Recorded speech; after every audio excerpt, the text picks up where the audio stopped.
죄송합니다만 유족분과는 어떤 관계이신가요? 그 목소리가 귓가에 울리는 순간 시간이 멈췄습니다. 장례식장 입구에 서 있던 제 다리에서 힘이 빠져나가는 것이 느껴졌어요. 10년. 그 목소리를 마지막으로 들은 지 정확히 10년이 지났는데 제 앞에 서 있는 사람은 제 남편이었습니다. 엄마, 괜찮아요? 딸 은지의 팔이 제 팔꿈치를 붙잡았어요. 제가 너무 창백해 보였나 봅니다. 어머니 친구분의 장례식에 조문하러 왔을 뿐인데 이런 일이 어떻게 가능할까요? 네, 고인은 어머니 친구분이세요. 간신히 말을 이었지만 눈은 그의 얼굴에서 떨어지지 않았습니다. 검은 양복에 단정하게 빗어넘긴 머리카락, 그리고 가장 눈에 띄는 건 넥타이 핀이었어요. 결혼 3주년 기념일에 제가 선물했던 바로 그 넥타이 핀. 이쪽으로 안내해 드리겠습니다. 그가 고개를 숙여 인사하며 몸을 돌렸을 때 그의 왼쪽 입꼬리가 살짝 올라가는 모습까지 똑같았어요. 박태준, 제 남편은 늘 웃을 때 왼쪽 입꼬리가 먼저 올라갔거든요. 사소한 습관이지만 10년이 지나도 잊히지 않는 그만의 특징이었습니다. 엄마, 왜 그분을 그렇게 쳐다봐요?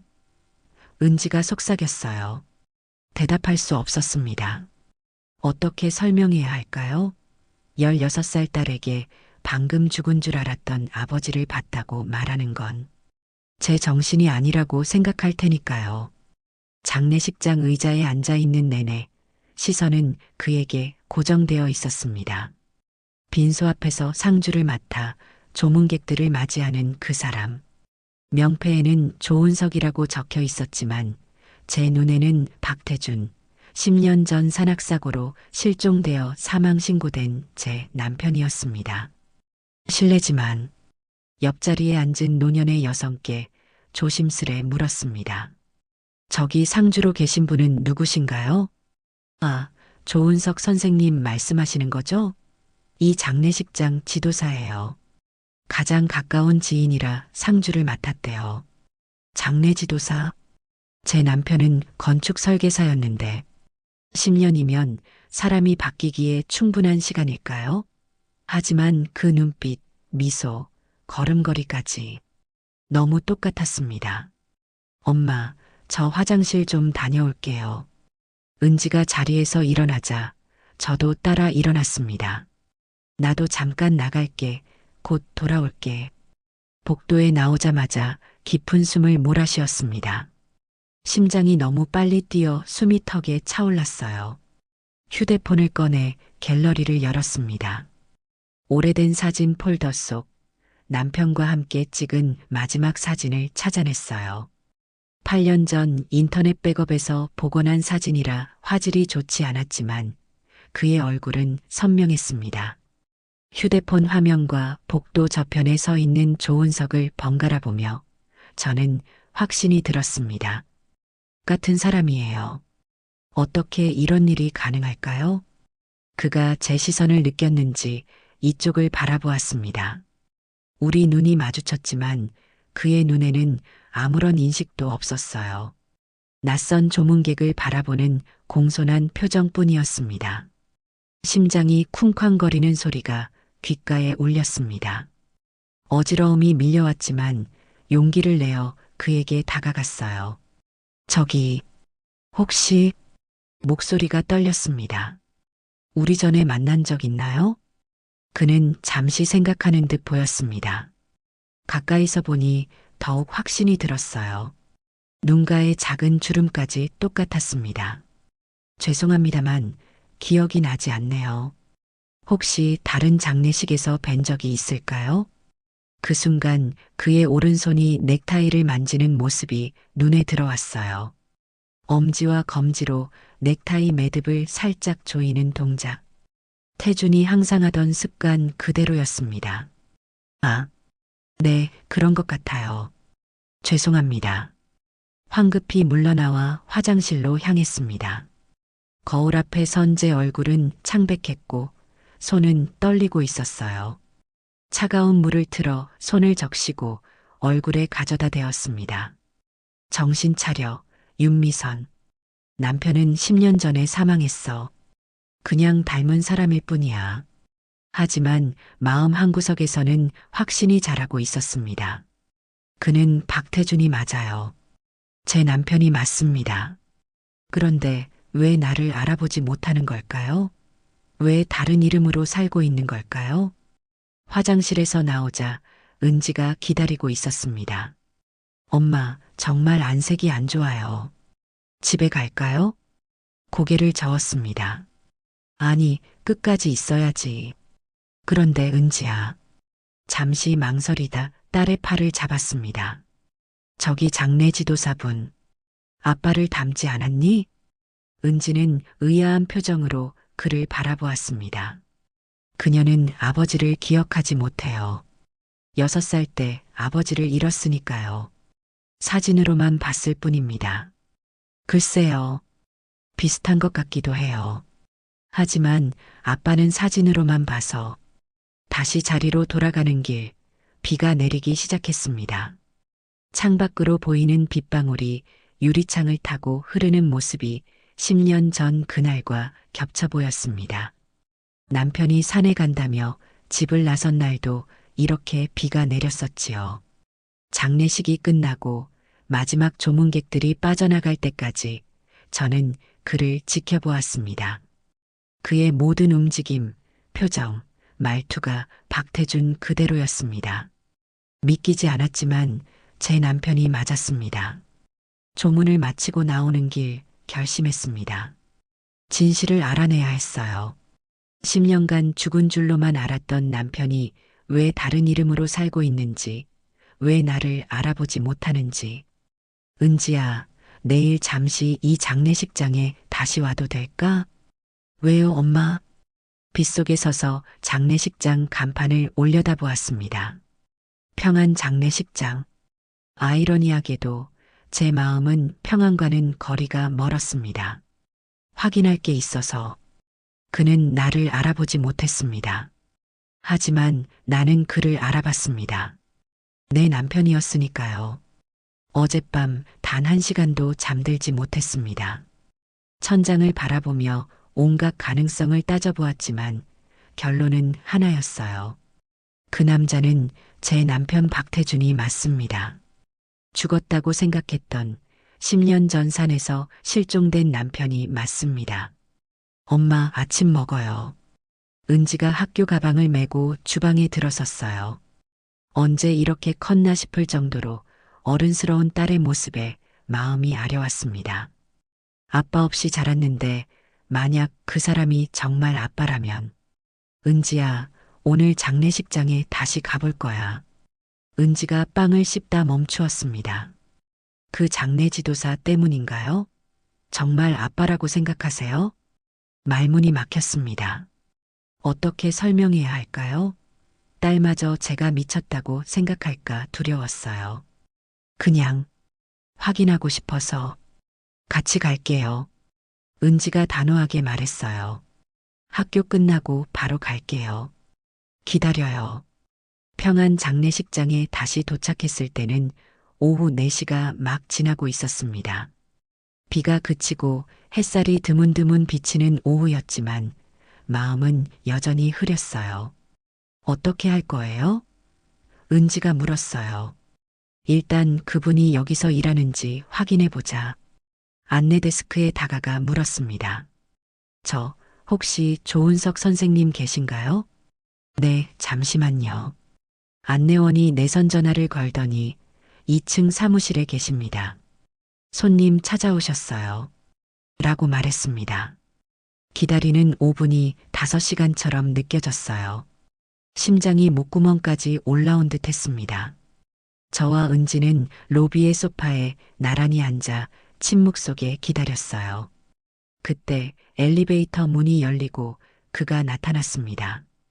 검은색 정장 대신 회색 셔츠에 검은색 바지 차림이었어요. 제 시선이 자동으로 그의 손으로 향했습니다. 10년 전 태준의 왼손 약지에는 결혼 반지가 있었고 오른손 새끼손가락에는 신혼여행 중 다쳐서 생긴 작은 흉터가 있었어요. 그가 가까이 다가오자 제 심장이 더 빠르게 뛰기 시작했습니다. 그의 오른손 새끼손가락에 희미한 흉터가 보였어요. 무릎이 떨려와 일어날 수 없었습니다. 안녕하세요. 어제 뵌 것 같은데요. 그가 미소 지으며 말했습니다. 그 미소, 왼쪽 입꼬리가 먼저 올라가는 그 미소가 태준의 것과 똑같았어요.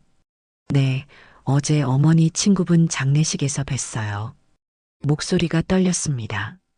저, 혹시 시간 괜찮으시면 잠깐 이야기 나눌 수 있을까요? 그가 잠시 시계를 확인했습니다. 다음 예약이 1시간 후에 있네요. 카페에서 차 한잔 하실래요? 장례식장 바로 옆 작은 카페로 향했습니다. 은지가 제 팔을 꼭 잡았어요. 그녀도 긴장한 게 느껴졌습니다. 조용한 구석 자리에 앉았을 때 저는 바로 본론으로 들어갔습니다. 조은석 선생님 실례지만 어떻게 장례 지도사가 되셨나요? 그는 잠시 생각하더니 대답했습니다. 7년 전쯤이었어요. 제가 산에서 의식을 잃은 채 발견되었거든요. 손에 들고 있던 물잔을 떨어뜨릴 뻔했습니다. 의사들 말로는 외상성 기억상실이라고 했어요. 제 이름, 가족, 과거, 아무것도 기억나지 않았죠. 그가 커피잔을 저으며 계속했습니다. 신원을 확인할 방법이 없었고 저를 찾는 사람도 없었어요. 그래서 조은석이라는 새 이름으로 삶을 시작했습니다. 의사들은 외상성 기억상실 진단을 내렸어요. 경찰이 지문과 DNA로 신원 확인을 시도했지만 계곡에서 발견되었을 때 제 손은 심하게 다쳐 지문 채취가 어려웠고 당시 실종자 데이터베이스와 제대로 대조되지 않았던 것 같아요.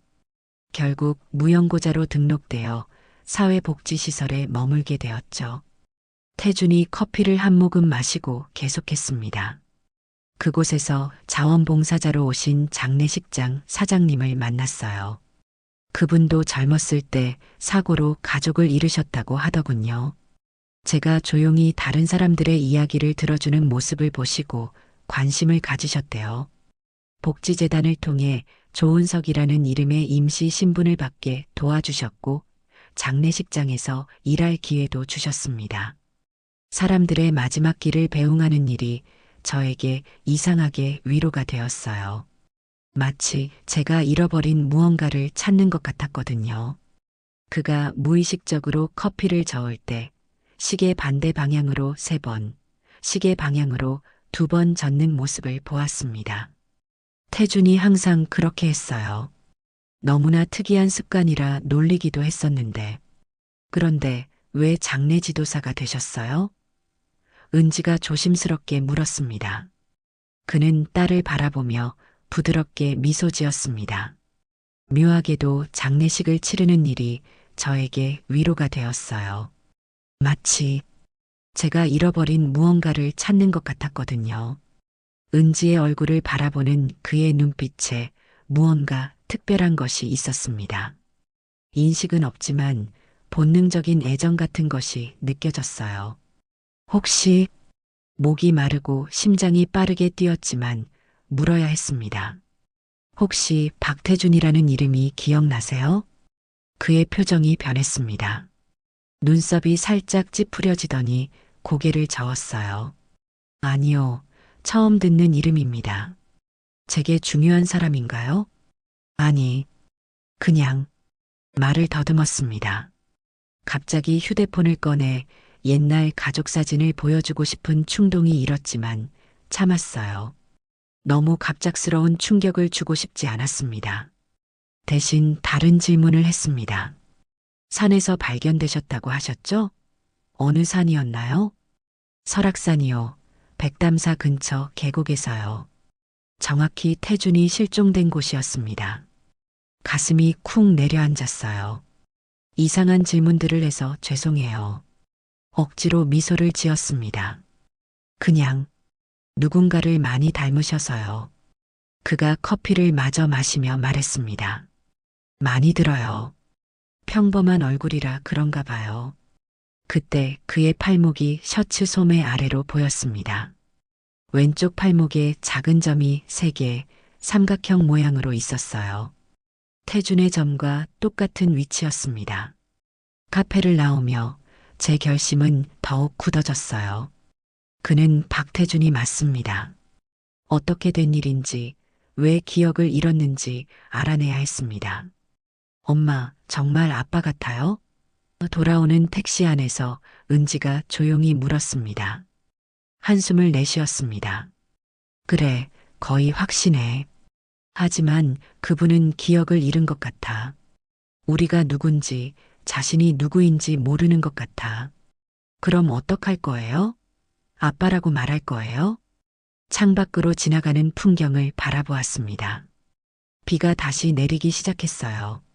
아직은 아니야. 좀 더 확인해보고 그분에게 충격을 주지 않는 방법을 찾아야 해.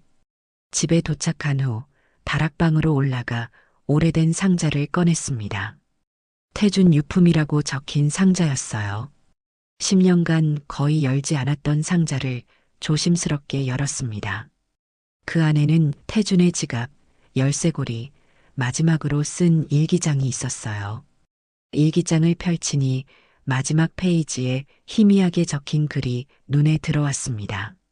재단 내부 비리 증거 확보. 진실이 밝혀지면 위험할 수 있음. 미선아, 내가 없으면 이 좌표를 확인해. 글씨 아래엔 좌표의 숫자와 지하 3층 B10이라고 장소가 있었어요. 심장이 빠르게 뛰었습니다. 이 메모를 이제야 발견하다니. 태준이 산에 가기 전에 남긴 것이 분명했어요. 그리고 내가 없으면이라는 표현. 마치 무언가를 예감했던 것처럼. 휴대폰으로 좌표를 검색해 보니 서울 중심가의 한 오래된 건물이었습니다. 태준이 다니던 건축 설계 회사와는 전혀 관련 없는 위치였어요. 물건들을 정리하다 태준의 오래된 휴대폰도 발견했습니다. 배터리가 없어 켜지지 않았지만 혹시 모른다는 생각에 충전기를 찾아 연결했어요. 그날 밤 은지가 잠든 후에도 저는 계속 깨어 있었습니다. 창문에 부딪히는 빗소리를 들으며 10년 전 그날을 떠올렸습니다.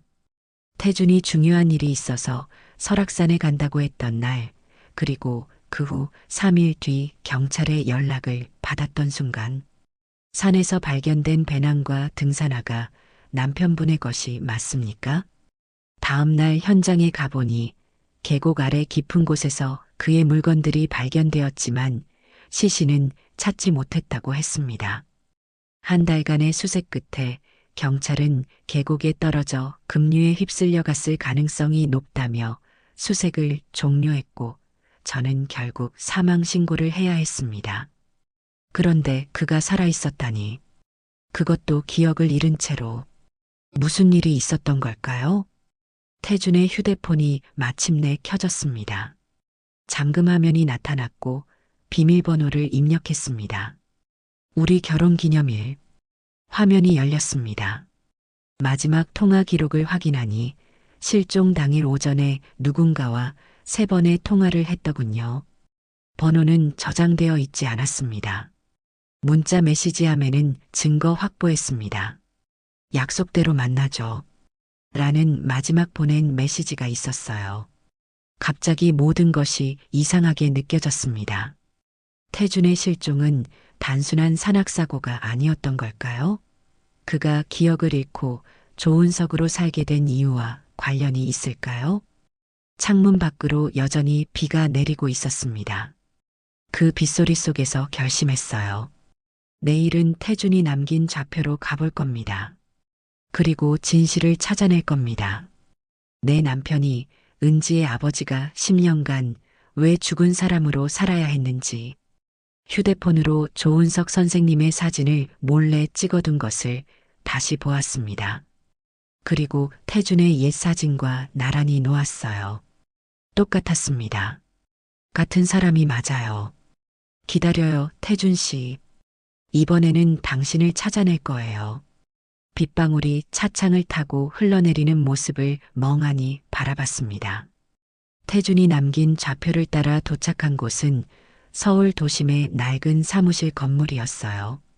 미래재단 보관소라는 간판이 걸린 이 건물은 태준의 회사와는 아무 관련이 없어 보였습니다. 엄마, 여기 맞아요? 은지가 창밖을 내다보며 물었어요. 학교를 마치자마자 함께 왔습니다. 아이를 집에 혼자 두기가 불안했거든요. 그래, 아빠가 남긴 좌표가 이곳을 가리키고 있어. 건물 로비에 들어서자 나이 든 경비원이 우리를 맞이했습니다. 어디 가시려고요? 지하 3층 B12 보관소요. 그의 눈이 의심스럽게 좁아졌어요. 예약하셨나요? 열람증이 있으셔야 합니다. 당황했습니다. 태준이 그런 말은 남기지 않았는데 그때 은지가 제 팔을 살짝 잡아당겼어요. 엄마 아빠 지갑에 뭔가 있지 않을까요? 태준의 유품 중 지갑. 가방에서 태준의 지갑을 꺼냈습니다. 혹시 필요할지 몰라 상자에서 챙겨온 게 도움이 되었습니다. 가죽이 낡았지만 그의 체온이 남아있는 것 같은 착각이 들었어요. 지갑을 열자 플라스틱 카드 한 장이 눈에 들어왔습니다. 미래재단 문서 보관소 이용증 마이너스 박태준. 이걸로 될까요? 경비원은 카드를 자세히 살펴본 후 고개를 끄덕였습니다. 10년 이상 된 카드네요. 하지만 평생 이용증이라. 그가 카드를 스캔하고 컴퓨터를 확인했습니다. 박태준님의 가족이신가요? 네, 저는 그의 아내입니다. 윤미선이라고요. 아, 그렇군요. 그의 표정이 부드러워졌습니다. 박태준님은 우리 보관소의 단골이셨어요. 정말 꼼꼼하고 신중한 분이셨죠. 심장이 빨라졌습니다. 그는 태준을 기억하고 있었어요. 혹시 그분이 마지막으로 여기 오신 게 언제쯤인지 기억나세요? 경비원은 잠시 생각하더니 말했습니다. 잠시만요. 그가 옆에 있는 낡은 방문자 기록부를 펼쳤습니다. 아, 여기 있네요. 박태준 씨, 약 10년 전 마지막으로 방문하셨군요. 특별히 기억나는 이유가 있어요. 무슨 이유인가요? 궁금해서 물었습니다. 그날 큰 폭우로 건물 지하가 침수 위험이 있었거든요. 모든 방문객을 긴급 대피시켰는데 박태준 씨는 꼭 자료를 확인해야 한다며 고집을 부리셨어요. 결국 제가 동행해서 지하로 내려갔었죠. 그런 날은 쉽게 잊히지 않아요. 실종 직전이어요. 손이 떨려왔습니다. 지하 3층으로 내려가시면 됩니다. B12는 중앙 복도 끝에 있어요. 이 임시 출입증을 가지고 가세요. 엘리베이터를 타고 지하 3층으로 내려갔습니다. 형광등이 희미하게 깜빡이는 좁은 복도를 따라 걸었어요. 박물관 같은 냄새가 났습니다. 오래된 종이와 금속 냄새. B12 보관함 앞에 도착했을 때 또 다른 문제가 있었습니다. 보관함에는 4자리 비밀번호가 필요했어요. 엄마, 어떡해요? 비밀번호는 어떻게 알아요? 답답한 마음에 가져온 태준의 일기장을 다시 꺼내 마지막 메모를 확인했습니다. 좌표 외에 다른 힌트는 없었어요. 하지만 혹시 평소 태준이 자주 쓰던 비밀번호들을 시도해 봤습니다. 우리 결혼기념일, 은지 생일, 태준 자신의 생일. 모두 실패했습니다. 엄마, 이거 한번 해볼래요? 은지가 조심스럽게 말했어요. 212. 아빠랑 엄마가 처음 만난 날이요. 놀란 눈으로 은지를 바라보았습니다. 그걸 어떻게 알았어? 엄마가 항상 2월 12일이면 특별한 저녁을 준비하셨잖아요. 제가 어렸을 때 물어봤을 때 엄마가 아빠를 처음 만난 날이라고 하셨어요. 숫자를 입력하자 딸깍 소리가 나더니 문이 살짝 열렸습니다. 맞았어, 은지야. 역시 우리 딸. 조심스럽게 보관함 문을 열자 먼지 쌓인 서류 봉투 하나와 작은 USB 드라이브가 있었습니다. 봉투에는 미래재단 내부 감사 자료 박태준이라고 적혀 있었어요. 봉투를 열어 서류를 꺼냈습니다. 재무제표, 이사회 회의록, 그리고 여러 계약서들. 대부분은 제가 이해하기 어려운 내용이었지만 태준이 형광펜으로 표시해둔 부분들이 눈에 띄었어요. 미래재단 기부금 유용 의혹, 해외 계좌 은닉, 시공 과정 안전기준 위반. 태준은 건축 설계사로 미래재단의 여러 건물을 설계했었습니다. 그가 재단 내부의 비리를 발견한 것 같았어요. 엄마, 이게 다 무슨 뜻이에요? 은지가 겁에 질린 목소리로 물었습니다. 아직 확실하진 않아. 하지만 아빠가 무언가 중요한 것을 발견했던 것 같아. USB를 주머니에 넣고 서류를 원래대로 봉투에 담았습니다. 갑자기 멀리서 엘리베이터 문이 열리는 소리가 들렸어요. 누군가 이쪽으로 오고 있었습니다. 서둘러, 은지야. 보관함을 닫고 복도를 따라 빠르게 움직였습니다. 구석에 숨어 지나가는 사람을 살폈어요. 정장 차림의 남성 2명이 우리가 방금 있던 보관함 쪽으로 향하고 있었습니다. 10년 만에 누가 접근했다고요? 한 남자가 말했어요. 네, 박태준의 카드로요. 아내라고 합니다. 심장이 쿵쾅거렸습니다. 그들이 우리를 찾고 있었어요. 은지의 손을 꼭 잡고 비상구로 향했습니다. 계단을 통해 1층으로 올라와 서둘러 건물을 빠져나왔어요. 밖은 여전히 비가 내리고 있었습니다. 택시를 잡아 집으로 향했어요.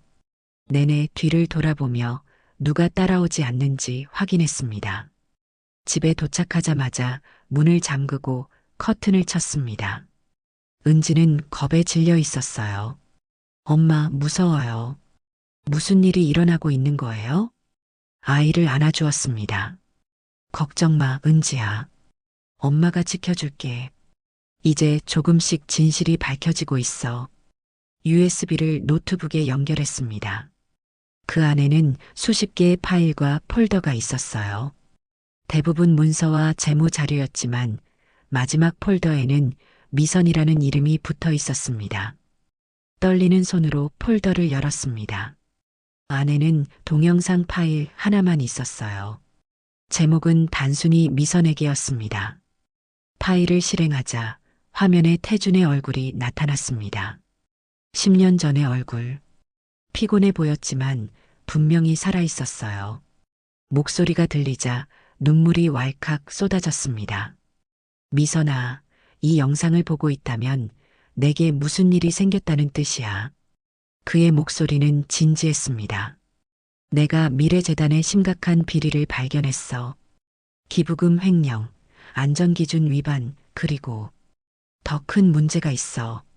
재단 이사장 정민석은 건물 붕괴 사고의 책임을 은폐하고 있어.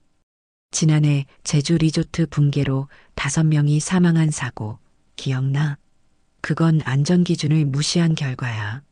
하지만 그들은 증거를 인멸했고 내가 설계 검토를 맡았던 담당자라 나를 희생양으로 삼으려 해.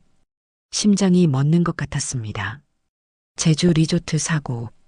그때 태준이 얼마나 괴로워했는지 기억나요. 본인의 설계에 문제가 없었다고 확신했지만 회사는 그를 의심했었죠. 미선아, 내일 산에 가서 정민석을 만나기로 했어. 그가 대화로 해결하자고 했지만 난 그를 믿지 않아. 그래서 이 모든 증거를 확보해뒀어. 만약 내가 돌아오지 않으면 이 자료들을 경찰에 제출해줘. 하지만 조심해. 정민석은 강력한 인맥을 가진 사람이야. 영상 속 태준이 잠시 침묵하더니 눈물을 글썽였습니다. 그리고 미선아, 너와 은지가 내 인생의 가장 소중한 선물이었어. 내가 없더라도 은지를 잘 키워줘. 사랑해. 영상이 끝났습니다. 저는 흐느끼며 무너져 내렸어요. 옆에서 지켜보던 은지도 울음을 터뜨렸습니다. 아빠가 위험에 처했던 거였어요? 딸을 안아주었습니다. 그랬던 것 같아, 은지야. 하지만 이제 진실을 알게 됐어. 아빠는 살아있어. 기억을 잃었지만 살아있어. 그런데 의문이 들었습니다. 태준이 정민석을 만나러 갔다가 위험에 처했다면 어떻게 기억을 잃고 조은석이 됐을까요? 그리고 20년 동안 그를 찾는 사람은 없었을까요? 그때 휴대폰이 울렸습니다. 화면을 보니 발신자 번호가 표시되지 않았어요. 여보세요? 윤미선 씨입니까? 낯선 남자 목소리가 들렸습니다. 네, 누구시죠? 오늘 미래재단 보관소에 다녀가셨죠? 가져가신 것들, 특히 USB는 매우 위험한 자료입니다. 당신과 따님의 안전을 위해서라면 그것을 돌려주시는 게 좋을 겁니다. 온몸에 전율이 흘렀습니다. 그들이 우리를 찾아냈어요. 당신은 누구시죠? 제 남편에게 무슨 짓을 한 거죠? 전화 너머로 차가운 웃음소리가 들렸습니다. 남편분은 10년 전에 불의의 산악사고로 돌아가셨잖아요. 윤미선 씨. 오래된 일을 다시 들춰내면 좋을 것 없습니다. 내일 정오, 보관소 앞으로 USB를 가져오세요. 그러면 더 이상 문제는 없을 겁니다. 전화가 끊겼습니다. 공포에 질린 채 은지를 더 꼭 안았어요. 엄마, 어떡해요? 깊게 숨을 들이마셨습니다. 걱정 마, 은지야. 이제 엄마가 무엇을 해야 할지 알아.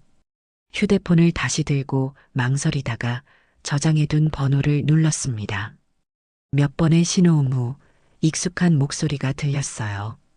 여보세요, 조은석입니다. 조은석 선생님, 저 윤미선이에요. 어제 카페에서 만났던. 죄송하지만 당장 만나뵐 수 있을까요? 아주 중요한 일이에요. 무슨 일이신데요? 깊게 숨을 내쉬었습니다. 당신의 진짜 이름, 진짜 과거에 관한 일이에요. 박태준 씨, 제 이름을 어떻게 아셨죠? 카페 구석자리, 조은석. 아니, 제 남편 박태준의 목소리가 떨렸습니다. 비가 창문을 두드리는 소리만 들리는 고요한 공간이었어요. 이 순간을 위해 얼마나 많은 밤을 뜬 눈으로 지새웠는지 모릅니다. 당신은 제 남편이에요. 10년 전 산악사고로 실종된 박태준. 그의 눈동자가 흔들렸습니다. 혼란, 두려움, 그리고 희미한 궁금증이 스쳐 지나갔어요. 죄송합니다만 제 이름은 조은석입니다. 제가 말씀드렸듯이 산에서 기억을 잃은 채 발견되었을 뿐이에요. 주머니에서 작은 사진 한 장을 꺼냈습니다. 은지의 첫 생일날 세 식구가 함께 찍은 사진이었어요. 태준이 은지를 안고 제가 옆에서 웃고 있는 모습. 이 사람이 당신이에요. 사진을 건네자 그가 조심스럽게 받아들었습니다. 오랫동안 사진을 바라보던 그의 손가락이 미세하게 떨리기 시작했어요. 이게 저인가요? 네, 우리 가족이에요. 저는 윤미선, 당신의 아내고 이 아이는 은지, 우리 딸이에요. 지금은 16살이 되었지만요. 그의 눈에 눈물이 고이는 것 같았습니다. 하지만 이내 고개를 저었어요. 실례지만 어떻게 믿을 수 있죠? 저는 정말 아무것도 기억나지 않아요. 깊게 숨을 들이마시고 USB를 꺼냈습니다. 이건 당신이 실종되기 전에 남긴 거예요. 당신의 목소리, 당신의 얼굴이 담겨 있어요. 그리고 잠시 목이 메었습니다. 당신은 실종된 게 아니에요. 누군가가 당신을 해치려 했던 거예요. 그의 눈이 커졌습니다. 무슨 말씀이세요? 미래재단 이사장 정민석, 기억나시나요? 당신은 그가 저지른 비리를 파헤치고 있었어요. 건물 붕괴 사고의 책임을 은폐하고 안전기준을 무시한 일들. 그가 갑자기 머리를 감싸쥐었습니다. 고통스러워 보였어요. 괜찮으세요? 걱정스럽게 물었습니다. 네, 그냥. 가끔 이런 두통이 와요. 특히 과거에 관한 이야기를 들을 때. 두 손으로 그의 손을 감싸 쥐었습니다. 10년 만에 처음 맞닿는 체온. 낯설면서도 너무나 익숙했어요. 제가 도와드릴게요. 하지만 위험할 수 있어요. 그들이 아직도 당신을, 우리를 찾고 있어요. 그가 천천히 고개를 들었습니다. 정말 제가 당신의 남편인가요? 네. 의심의 여지가 없어요. 그럼 우리 딸은요? 은지라고 하셨죠? 네, 은지는 지금 친구 집에 있어요. 위험할까봐 오늘은 데려오지 않았어요. 그가 깊은 생각에 잠겼습니다. 마치 자신의 내면 깊숙한 곳을 탐색하는 것 같았어요. 윤미선 씨, 아니, 제가 정말 당신 남편이라면 특별한 추억이 있을 거예요. 제가 알 수 없는 오직 우리 둘만 아는. 입술을 깨물었습니다. 그가 확신을 원하는 것은 당연했어요. 우리가 처음 만난 날 2월 12일 대학 도서관 소설 코너에서요. 당신이 내게 빌려줬던 첫 책은 노인과 바다였어요. 그의 눈이 조금씩 변하기 시작했습니다. 우리 결혼식 날 갑자기 비가 와서 야외 촬영을 못했죠. 대신 우리는 우산 하나로 비를 맞으며 호텔 로비에서 사진을 찍었어요. 당신은 비는 축복이라고 말했어요. 말을 이어갔습니다. 당신은 커피를 마실 때마다 시계 반대 방향으로 3번, 시계 방향으로 2번 저어요. 사람들이 이상하다고 해도 멈추지 않았죠. 그의 손이 무의식적으로 앞에 놓인 커피잔을 향했습니다. 그리고 정확히 제가 말한 대로 시계 반대 방향으로 3번, 시계 방향으로 2번 저었어요. 태준의 눈이 커졌습니다. 내가 정말 그렇게 하고 있었나요? 그가 자신의 손을 내려다보며 놀란 목소리로 물었어요. 어떻게 내 습관을 알고 있죠? 나조차도 인식하지 못했던 당신의 아내니까요. 미소 지으며 대답했습니다. 그리고 은지가 태어났을 때 당신이 직접 작곡한 자장가가 있어요. 그의 눈이 커졌습니다. 멜로디가 어떤가요? 떨리는 목소리로 은지의 자장가를 허밍했습니다. 단순하지만 아름다운 멜로디. 태준이 은지를 재울 때마다 부르던 그 노래. 놀랍게도 그가 제 허밍에 맞춰 흥얼거리기 시작했어요. 처음에는 망설이다가 점점 자신감 있게. 정확히 같은 멜로디였습니다. 이 노래 제가 작곡했다고요? 네, 은지가 태어난 날부터 매일 밤 불러주셨어요. 그의 눈에서 눈물이 흘러내렸습니다. 기억나지 않아요. 하지만 이 노래는 꿈에서도 들었어요. 항상 누군가를 안고 이 노래를 부르는 꿈. 그때 카페 문이 열리고 한 소녀가 뛰어들어왔습니다. 은지였어요. 엄마, 친구네 못 갔어요. 너무 불안하고 궁금해서. 은지의 시선이 조은석에게 향했습니다. 그리고 둘의 눈이 마주쳤어요. 시간이 멈춘 것 같았습니다. 은지야. 제 목소리가 떨렸습니다. 이분이 아빠야. 은지가 천천히 다가왔습니다. 조은석. 아니, 태주는 얼어붙은 듯 그 자리에 앉아 있었어요. 정말? 아빠인가요? 은지의 목소리에 태준의 눈에서 다시 눈물이 흘렀습니다. 그리고 놀랍게도 그가 작은 목소리로 말했어요. 내 생일 2월 8일이지? 은지의 눈이 커졌습니다. 어떻게 아셨어요? 태준이 고개를 저었습니다. 모르겠어. 그냥 알았어. 내 얼굴을 보는 순간 은지가 조심스럽게 그의 팔을 만졌습니다. 아이의 손이 떨리고 있었어요. 진짜 아빠 맞아요? 태준이 천천히 고개를 끄덕였습니다. 확실하진 않지만 가슴이 말해주는 것 같아. 그 순간 제 휴대폰이 울렸습니다. 화면을 보니 또다시 발신자 번호가 표시되지 않았어요. 여보세요? 윤미선 씨, 조은석과 만나고 계시군요. 어제의 그 목소리였습니다. 심장이 멎는 것 같았어요. 그들이 우리를 감시하고 있었습니다. 당신들 뭘 원하는 거죠? USB를 가져오세요. 그리고 조은석. 아니, 박태준 씨에게 그냥 잊으라고 전하세요. 10년 전처럼요. 전화가 끊겼습니다. 태준과 은지가 걱정스럽게 저를 바라보고 있었어요. 누구셨어요, 엄마? 위험해요.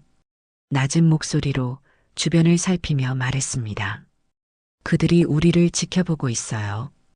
여기 더 있으면 안 돼요. 태준의 얼굴이 굳어졌습니다. 미래재단 사람들인가요? 네, 정민석의 사람들이에요. 태준이 결연한 표정으로 일어섰습니다. 제 아파트로 가요. 거기가 안전할 거예요. 태준의 작은 아파트는 장례식장에서 걸어서 10분 거리에 있었습니다. 비가 내리는 길을 세 사람이 나란히 걸었어요. 은지가 태준의 우산 아래 함께 있는 모습이 너무 자연스러워 보였습니다. 태준의 집은 놀라울 정도로 단순했어요. 필요한 가구만 있고 장식이나 개인적인 물건은 거의 없었습니다. 단 한 가지, 침대 옆 작은 탁자 위에 놓인 나무 조각상이 눈에 띄었어요. 이건 태준이 조각상을 집어들었습니다. 제가 직접 만든 거예요. 왜인지 모르겠지만 자꾸 이런 모양을 만들게 되더라고요. 그것은 작은 나무 의자였어요. 마치 은지의 인형용 의자처럼. 태준이 은지 6번째 생일에 만들어준 그 의자의 축소판과 똑같았습니다.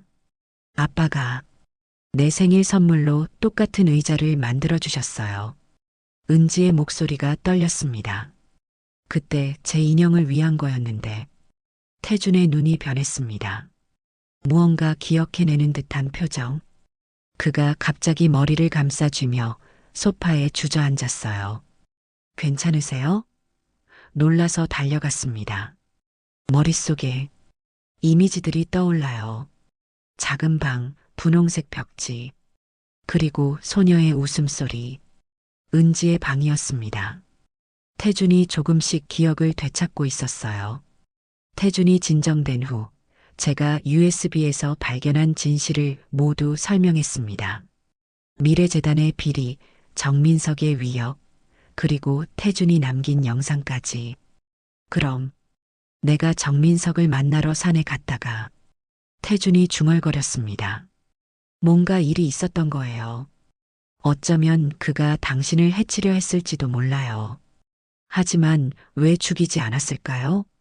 왜 저를 살려뒀을까요? 그 질문에 대한 답은 알 수 없었습니다. 하지만 한 가지는 확실했어요.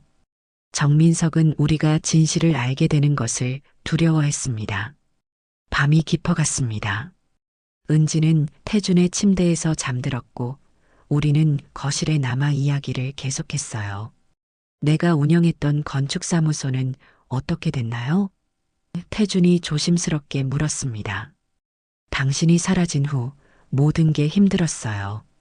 태준 건축의 지분은 결국 동업자 김 실장에게 넘어갔고 저는 작은 번역 일을 하며 은지를 키웠어요.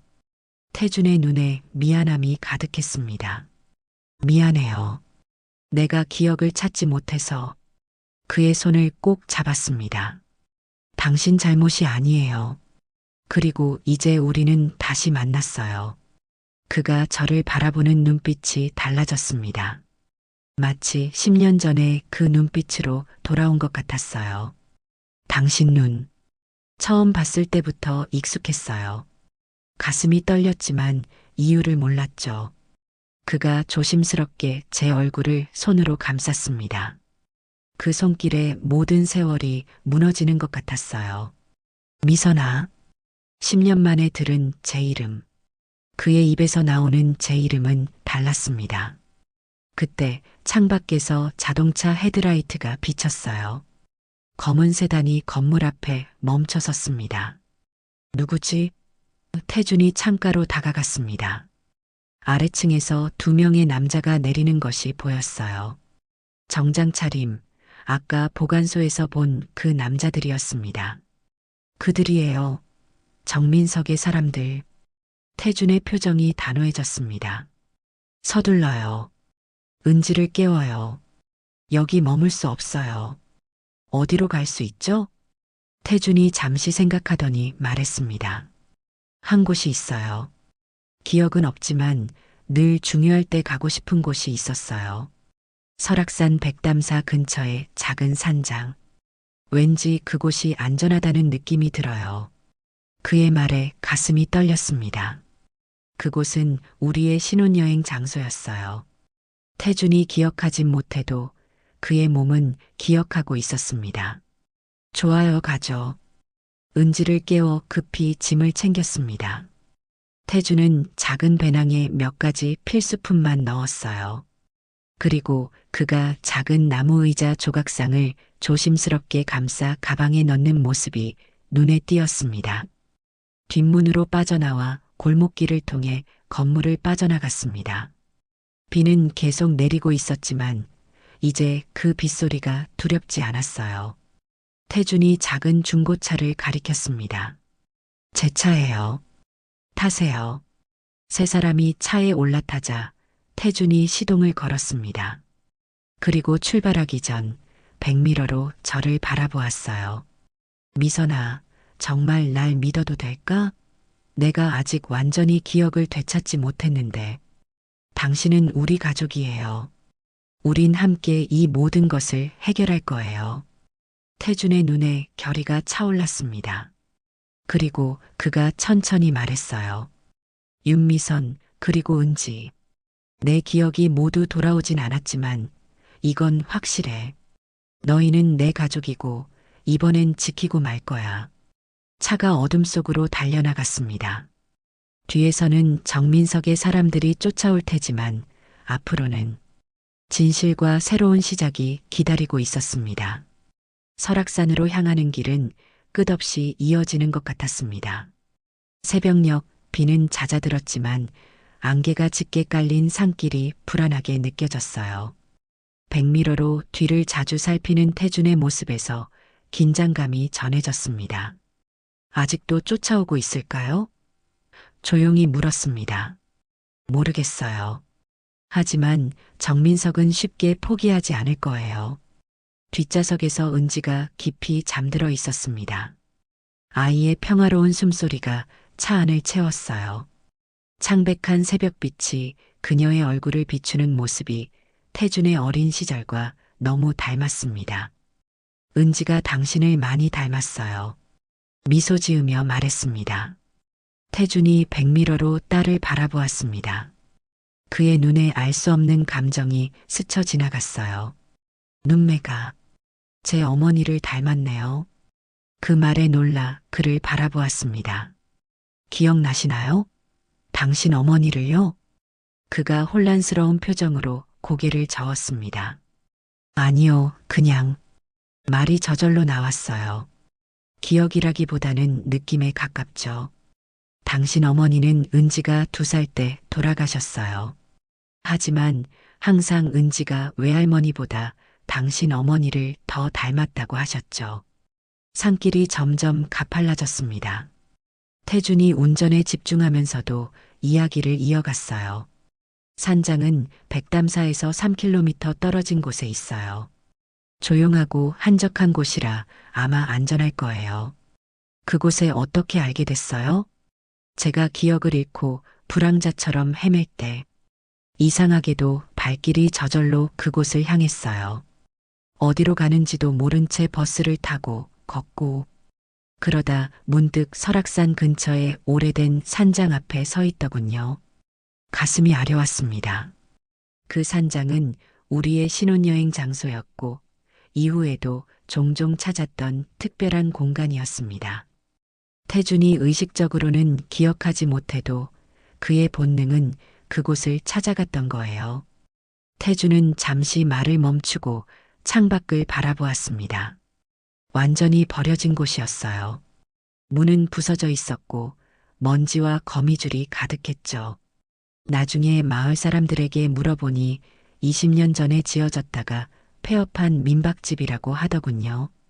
그런데도 왠지 모르게 그곳이 편안하게 느껴졌어요. 그 산장은 우리가 신혼여행 때 묵었던 곳이에요. 제가 설명했습니다. 주인이 돌아가신 후 아무도 관리하지 않았지만 우리에겐 특별한 곳이라 매년 결혼 기념일마다 찾아갔죠. 우리만의 비밀 장소였어요. 태준의 눈에 이해의 빛이 어렸습니다. 갑자기 휴대폰이 울렸습니다. 발신자 번호는 표시되지 않았어요. 불안한 마음으로 전화를 받았습니다. 윤미선 씨 설악산으로 가고 계시군요. 정민석의 차가운 목소리가 들렸습니다. 온몸에 전율이 흘렀어요. 그들이 어떻게 알았을까요? 뭘 원하시는 건가요? 떨리는 목소리로 물었습니다. 10년 전의 실수를 바로잡으려고요. 박태준이 살아있다니 참 놀랍군요. 하지만 그의 기억이 돌아온다면 위험한 일이 생길 수 있어요. 태준이 제게 걱정스러운 눈빛을 보냈습니다. 전화 내용이 들린 것 같았어요. 정민석 이사장님, 제가 의도적으로 이름을 크게 말했습니다. 이제는 그만두세요.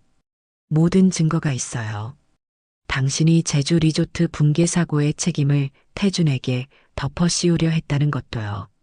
전화 너머로 차가운 웃음소리가 들렸습니다. 증거라. USB 말씀이신가요? 그건 이제 의미 없어요. 10년이 지났고 시효도 지났죠. 게다가 박태준은 법적으로 죽은 사람이에요. 죽은 사람의 증언이 무슨 소용이 있을까요? 그래서 우릴 가만히 둘 거란 말인가요? 아니요. 박태준의 기억은 절대 돌아오면 안 돼요. 설악산에 도착하면 선택지를 드리겠습니다. USB를 넘기고 조용히 사라지든지 아니면 전화가 끊겼습니다. 공포에 질려 태준을 바라보았어요. 정민석이 우리를 찾고 있어요. 설악산에 도착하면 뭔가 할 거래요. 태준의 표정이 단단해졌습니다. 제 기억이 없는 게 그에게 유리한 거였군요. 하지만 이제 조금씩 돌아오고 있어요. 기억나는 게 있으신가요? 계곡에서의 다툼. 정민석과 싸웠던 것 같아요. 그가 저를 밀었고 그 후로는 기억이 없어요. 산장이 보이기 시작했습니다. 나무와 돌로 지어진 아담한 집. 10년의 세월이 지났지만 변함없이 그 자리에 있었어요. 주변에는 다른 건물이 없었고 오직 숲과 계곡만이 산장을 감싸고 있었습니다. 차를 세우고 조심스럽게 주변을 살폈습니다. 아직 정민석의 사람들은 보이지 않았어요. 문이 삐걱거리며 열렸습니다. 태준이 조심스럽게 산장 내부를 둘러보았습니다. 먼지 쌓인 공간은 오랫동안 방치된 흔적이 역력했어요. 여기서 무언가 느껴져요. 태준이 중얼거렸습니다. 그가 낡은 벽난로 앞에 멈춰 섰습니다. 손으로 천천히 벽난로 선반을 쓸어내리자 먼지가 날렸어요. 이 벽난로에서 불을 피웠던 기억이 있어요. 추운 날이었고 누군가와 함께. 은지가 갑자기 소리쳤습니다. 엄마, 여기 봐요. 침실 쪽에서 은지가 무언가를 발견한 모양이었어요. 우리가 다가가자 은지는 침대 밑에서 꺼낸 낡은 나무 상자를 보여주었습니다.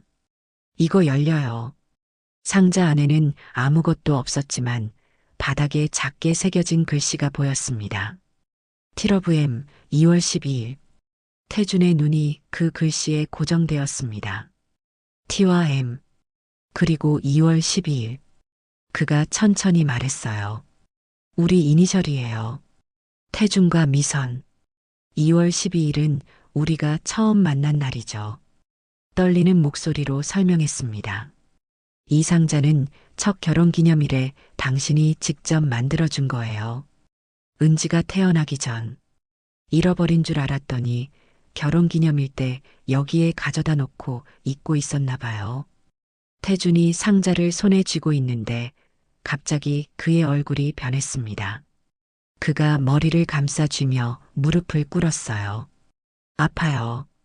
놀라서 그를 부축했습니다. 괜찮아요? 무슨 일이에요? 기억이, 느낌이 너무 강하게 밀려와요. 그때 은지가 걱정스럽게 다가왔습니다. 아빠 괜찮아요? 아빠라는 말에 태준의 몸이 떨렸습니다. 그리고 그가 천천히 고개를 들었을 때 그의 눈빛이 달랐어요. 마치 예전의 태준처럼. 미선아, 은지야. 그의 목소리가 달랐습니다. 더 이상 조은석이 아닌 제가 10년간 그리워했던 박태준의 목소리였어요. 기억나요? 떨리는 목소리로 물었습니다. 다는 아니지만 많이 돌아왔어요. 이 상자를 만들던 날, 우리 결혼식, 은지가 태어나던 날, 그리고 정민석과의 일도. 태준이 천천히 일어났습니다. 얼굴은 창백했지만 눈빛은 단호했어요. 정민석은 제주 리조트 붕괴 사고의 진짜 책임자였어요. 내가 설계를 담당했지만 정민석이 비용 절감을 위해 안전기준을 무시하라고 지시했죠. 내가 거부하자 그는 서류를 조작해 마치 내가 승인한 것처럼 만들었어요. 그래서 증거를 모으고 있었군요. 네, 하지만 그가 알아챘어요. 그래서 날 산으로 불러냈고 그의 말이 끊겼습니다. 창문 밖에서 자동차 소리가 들렸어요. 우리 모두 긴장했습니다. 그들이 왔어요. 태준이 말했습니다. 창문을 조심스럽게 들여다보니 검은 세단 2대가 산장 앞에 멈춰 섰습니다. 정민석이 직접 왔네요. 그와 함께 4명의 남자들이 내렸습니다. 어떡하죠? 두려움에 떨며 물었습니다. 태준이 침착하게 말했습니다. 뒷문이 있어요. 계곡으로 통하는. 은지를 데리고 그쪽으로 나가요. 당신은요? 내가 그들을 막을게요. USB를 가지고 가요. 증거가 가장 중요해요. 안 돼요. 우린 함께 가야 해요. 당신을 다시 잃을 수 없어요. 태준이 제 얼굴을 양손으로 감쌌습니다. 그의 눈에는 결연한 의지가 담겨 있었어요. 미선아, 이번엔 달라. 내가 돌아올게. 약속해. 마당에서 정민석의 목소리가 들렸습니다. 박태준, 나와. 이제 그만 숨을 때가 됐어. 태준이 은지에게 다가가 꼭 안아주었습니다. 은지야, 아빠가 널 얼마나 사랑하는지 알아? 은지의 눈에 눈물이 고였습니다. 아빠, 가지 마세요. 겨우 찾았는데. 걱정 마. 이제 아빠는 어디에도 가지 않을 거야. 엄마와 함께 뒷문으로 나가 계곡 따라 내려가면 작은 오두막이 있었어. 거기서 기다려. 은지를 데리고 뒷문으로 향했습니다. 마지막으로 태준을 바라보았어요. 조심해요. 당신을 사랑해요. 나도 당신을 사랑해요, 미선아. 항상 사랑했어요. 눈물을 참으며 은지와 함께 뒷문을 통해 밖으로 나갔습니다. 계곡 소리가 크게 들렸어요. 비가 내린 후라 물살이 거셌습니다. 뒤에서 대화 소리가 들렸습니다. 태준이 정민석을 맞이한 것 같았어요. 오랜만이군요, 정민석 이사장님. 박태준. 살아있었군. 놀랍군. 계곡을 따라 내려가면서도 귀를 기울였지만 그들의 대화는 더 이상 들리지 않았습니다.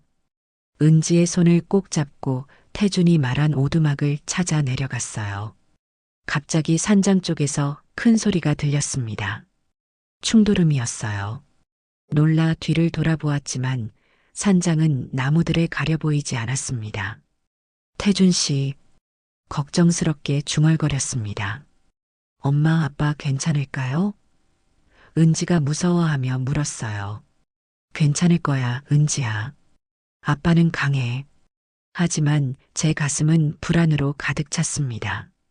태준을 다시 잃는다면 어떻게 견딜 수 있을까요? 작은 오두막이 보였습니다.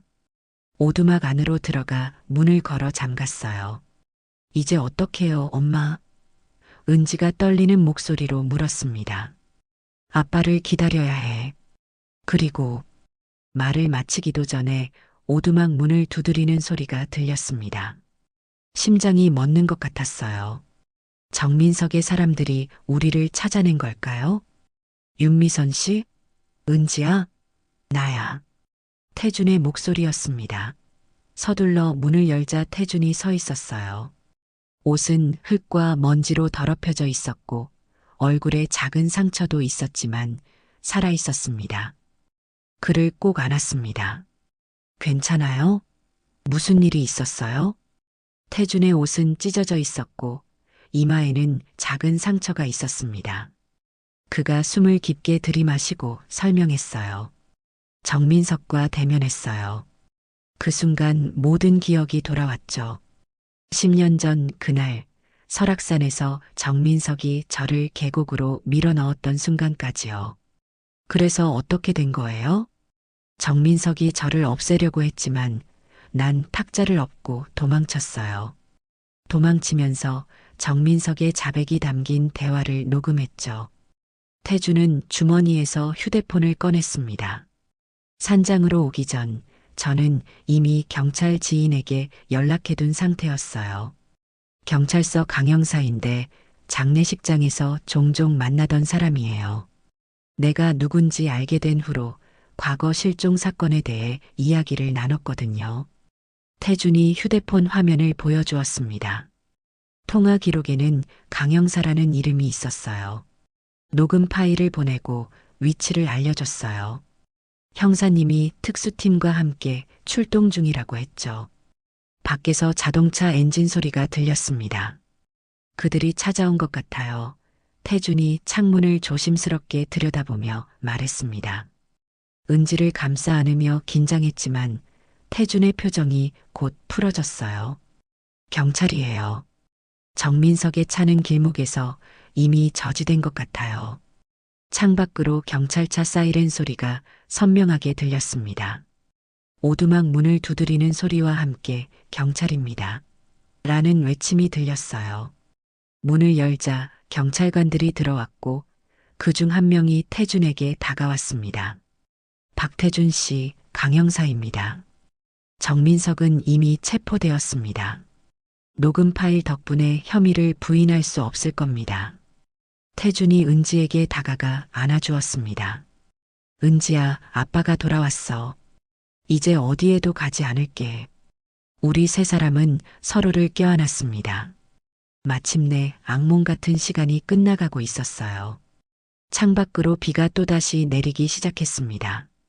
하지만 이번엔 두려움이 아닌 새로운 시작을 알리는 소리로 들렸어요. 정민석의 체포 이후 3주가 흘렀습니다. 세상은 크게 변했어요.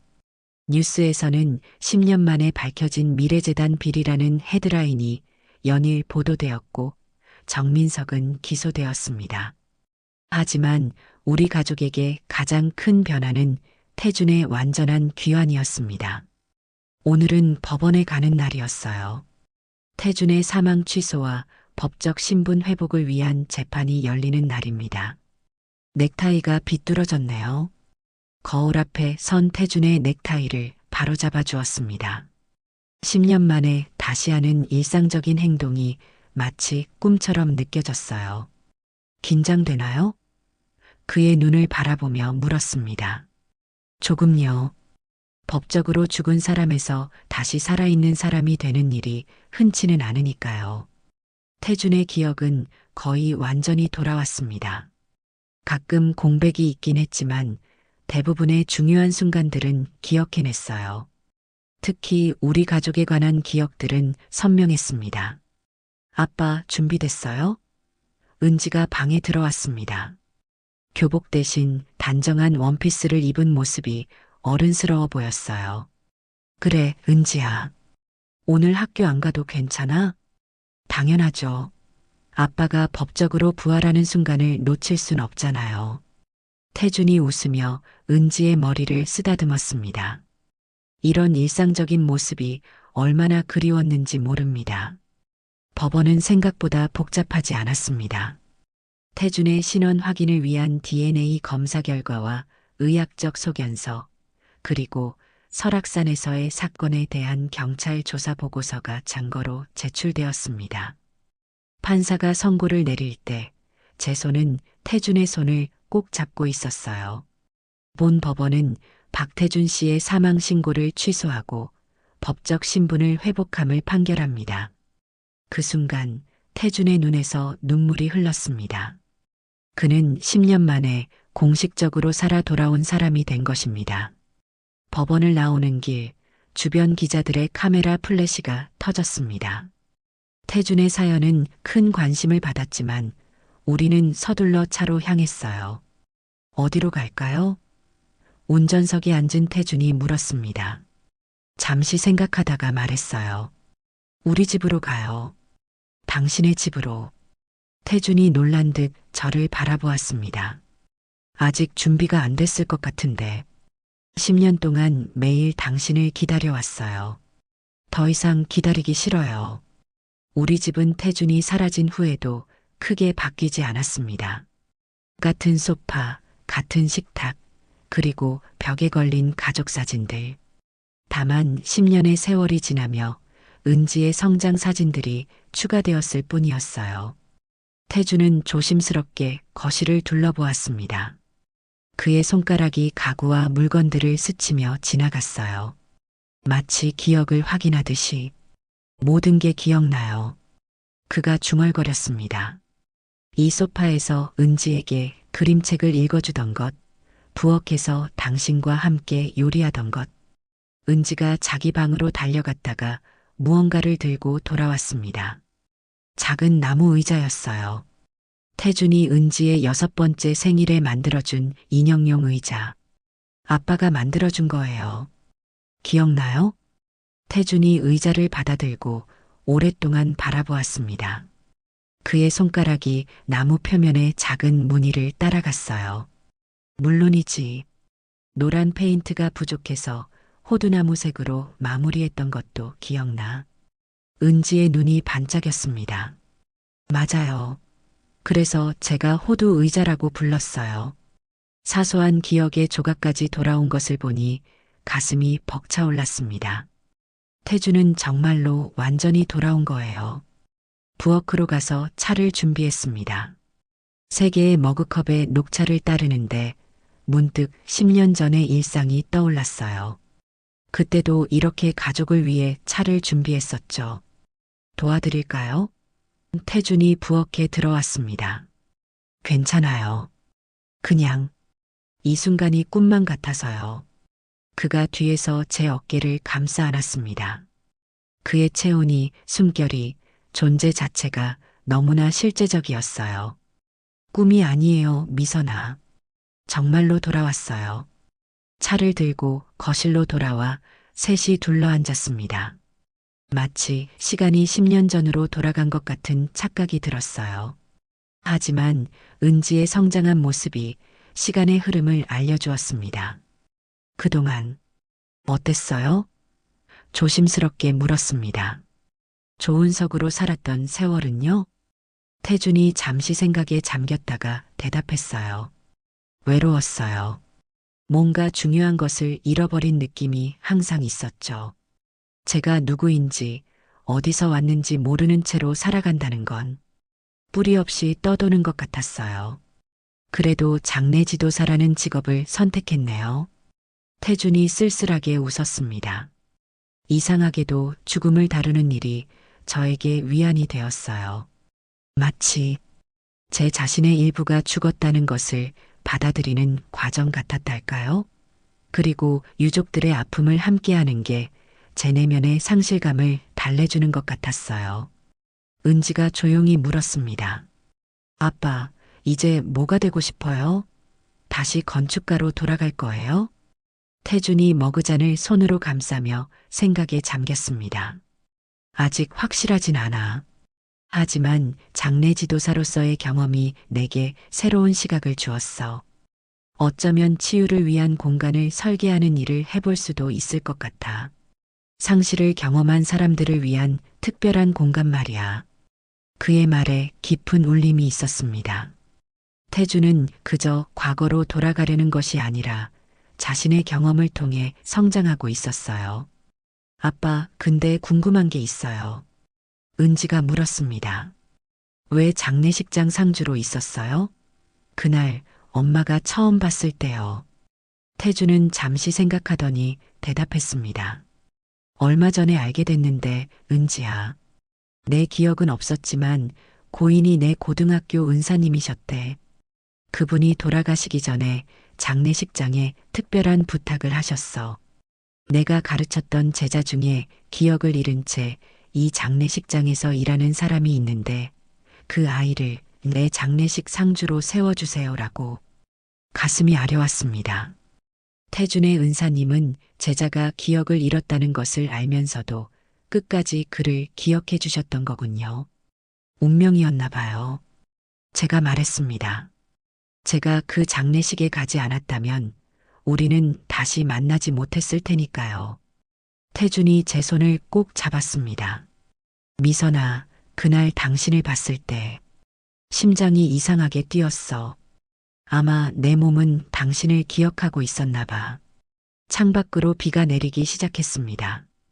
그 소리가 이제는 슬픔이 아닌 새로운 시작을 알리는 것처럼 들렸어요. 이제 우리 진짜 가족이 된 거예요? 태준이 은지의 머리를 쓰다듬으며 말했습니다. 우리는 항상 가족이었어, 은지야. 단지 잠시 헤어졌을 뿐이야. 그날 밤 비는 계속 내렸지만 우리 집은 따뜻했습니다. 10년의 공백을 뛰어넘어 우리는 다시 하나가 되었어요. 태준이 피아노 앞에 앉아 은지의 자장가를 연주하기 시작했습니다. 기억 속에 남아있던 그 멜로디가 집안을 가득 채웠어요. 창가에 서서 비 내리는 풍경을 바라보며 생각했습니다. 사랑은 시간과 공간, 심지어 기억의 상실까지도 뛰어넘는 힘이 있다는 것을. 태준의 몸이 그의 마음보다 먼저 저를 알아봤던 것처럼 진정한 유대는 어떤 장애물도 넘어설 수 있다는 것을요. 빗소리가 점점 잦아들었습니다. 마치 우리의 슬픔이 씻겨 내려가는 것처럼 말이죠. 오늘 이야기 어떠셨나요? 10년이라는 긴 시간 동안 이어진 가족의 재회와 진실 찾기의 과정이 여러분의 마음에 울림을 주었길 바랍니다. 구독과 좋아요 부탁드립니다. 여러분에게 인생에서 가장 소중한 기억은 무엇인가요? 댓글로 남겨주세요.